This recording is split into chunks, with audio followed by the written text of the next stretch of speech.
जरा सोचिए, महीना खत्म होता है, अकाउंट में सैलरी आती है और अगले कुछ ही दिनों में ईएमआई, बिल्स और किराए में वो गायब भी हो जाती है। अगर ये कहानी जानी पहचानी लग रही है, तो आप अकेले नहीं हैं। आज हम इसी वित्तीय जाल, इसी फाइनेंशियल ट्रैप से बाहर निकलने के रास्ते खोजेंगे। तो चलिए शुरू करते हैं। और ये एक लाइन है ना, ये हमारी पूरी बातचीत का सार है। स्कूल ने हमें अच्छे ग्रेड्स लाना, नियमों को फॉलो करना और एक सेफ जॉब पाना तो सिखा दिया, लेकिन पैसा असल में काम कैसे करता है, इन्वेस्टमेंट क्या चीज़ है या कर्ज से कैसे बचना है, ये कभी नहीं सिखाया। और सच कहूं तो यही हमारी सबसे बड़ी चुनौती है। ये सवाल ये आज लाखों लोगों के मन में है। सैलरी क्रेडिट होने का मैसेज आता है और उसके ठीक बाद डेबिट के मैसेज आने शुरू हो जाते हैं। महीने के आखिर में हाथ खाली। क्या ये सिर्फ एक एहसास है या एक कड़वी सच्चाई जिसे हम सब जी रहे हैं? तो सवाल ये उठता है कि ये प्रेशर आता कहाँ से है? क्यों 5 या 10% का इंक्रीमेंट भी हमें वो फाइनेंशियल फ्रीडम वाली फीलिंग नहीं दे पाता? चलिए आज की आर्थिक हकीकत की परतें खोलते हैं। देखिए, प्रॉब्लम की जड़ यहीं पर है। एक तरफ महंगाई है जो रॉकेट की स्पीड से ऊपर जा रही है, और दूसरी तरफ हमारी सैलरी जो कछुए की चाल से बढ़ रही है। नतीजा, हमारा हर इंक्रीमेंट बढ़ती कीमतों को बस पूरा करने में ही चला जाता है और हम वहीं के वहीं रह जाते हैं। और पता है, इस फाइनेंशियल प्रेशर के ऊपर एक और डर है जो हावी हो रहा है। पहले डर था कि भाई नौकरी मिलेगी या नहीं, अब डर ये है कि एआई और ऑटोमेशन की वजह से हमारी नौकरी बचेगी भी या नहीं।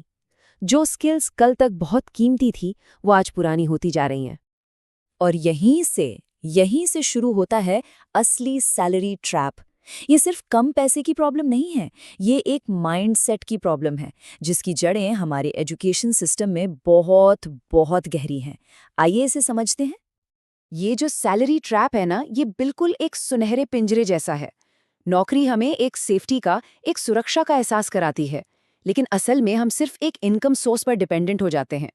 जैसे जैसे सैलरी बढ़ती है, पिंजरे का साइज तो बड़ा हो जाता है, लेकिन हम रहते कैदी ही हैं। हमारी लाइफस्टाइल हमारी सैलरी की गुलाम बन जाती है। ये जो तस्वीर है ना, ये पूरी कहानी खुद ब खुद बता देती है। हमारा एजुकेशन सिस्टम हमें एक अच्छी नौकरी की फैक्ट्री के लिए तो तैयार कर देता है, लेकिन हमें फाइनेंशियल दुनिया के लिए पूरी तरह से अनपढ़ छोड़ देता है। हमारे पास डिग्रियां तो होती हैं, लेकिन पैसे को कैसे मैनेज करना है इसका कोई ज्ञान नहीं होता। तो चलिए अब उन मानसिक और कल्चरल नियमों की बात करते हैं जो हमें आर्थिक रूप से फंसाए रखते हैं।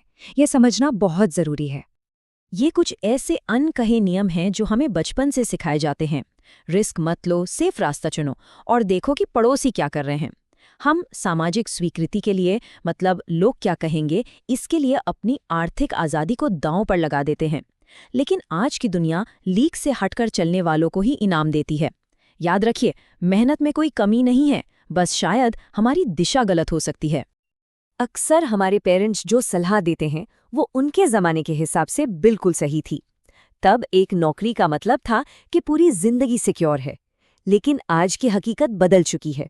आज नौकरी टेम्पररी है, लेकिन आपका स्किल वो परमानेंट है। हमारे माता पिता गलत नहीं है, बस सिस्टम अपडेट हो चुका है। तो ठीक है, अभी तक हमने प्रॉब्लम को तो अच्छे से समझ लिया। अब समाधान की ओर बढ़ते हैं और उन नए नियमों को जानते हैं जो हमें फाइनेंशियल फ्रीडम की ओर ले जाते हैं। अब ये जो है ना, ये शायद इस पूरी बातचीत का सबसे जरूरी सबक है। संपत्ति यानी कि एसेट वो चीज है जो जेब में पैसा डालती है, और देनदारी यानी लायबिलिटी वो चीज है जो जेब से पैसा निकालती है। बस फाइनेंशियल फ्रीडम का पूरा खेल संपत्ति खरीदने और देनदारियों से बचने का है। सिंपल है, अगर आपके घर से किराया आ रहा है तो वो संपत्ति है, अगर आप उसकी ईएमआई भर रहे हैं तो वो देनदारी है। और बस यही वो माइंडसेट है जो सब कुछ बदल देता है। नौकरी में आप पैसे के लिए काम करते हैं, लेकिन जो लोग फाइनेंशियली फ्री हैं वो पैसे से अपने लिए काम करवाते हैं। वो इन्वेस्ट करते हैं, बिजनेस बनाते हैं और एक ऐसा सिस्टम तैयार करते हैं जो उनके सोते समय भी उनके लिए पैसा कमाता रहे। तो चलिए अब कुछ प्रैक्टिकल स्टेप्स और उस माइंडसेट पर फोकस करते हैं जो इस जाल से निकलने में मदद कर सकता है। तो ये रहा एक सिंपल सा रोड मैप। अपनी नौकरी को दुश्मन मत समझिए, वो आपकी नींव है, आपकी फाउंडेशन है। उसके साथ साथ कोई नया पैरेलल स्किल सीखिए। आय का एक छोटा सा दूसरा सोर्स शुरू करिए, चाहे वो कितना भी छोटा क्यों ना हो। और याद रखिए, सिर्फ पैसा बचाने से ज्यादा जरूरी है अपनी कमाई करने की क्षमता को बढ़ाना। बहुत से लोगों के दिमाग में ना ये एक लड़ाई चलती रहती है, नौकरी करे या साइड इनकम। देखिए, दोनों के अपने फायदे और नुकसान हैं। नौकरी सेफ्टी देती है, लेकिन इनकम लिमिटेड होती है। साइड इनकम से एक्स्ट्रा कैश और नए स्किल्स मिलते हैं, लेकिन शुरुआत में टाइम मैनेज करना और मेहनत करना थोड़ा मुश्किल हो सकता है। तो इसको ना इस तरह से सोचिए, आपकी साइड इनकम आपकी नौकरी का रिप्लेसमेंट नहीं है, बल्कि आपकी नौकरी के साथ एक इंश्योरेंस पॉलिसी है। जैसे हम हेल्थ के लिए इंश्योरेंस लेते हैं, वैसे ही ये आपकी इनकम के लिए इंश्योरेंस है। ये आपको नौकरी जाने, मंदी आने या किसी भी मुश्किल से बचाता है। और आखिर में यह समझना बहुत जरूरी है कि इसमें हमारी गलती नहीं है। मध्यम वर्ग को हमेशा सेफ्टी का रास्ता दिखाया गया, रिस्क लेने का ऑप्शन कभी सामने ही नहीं रखा गया।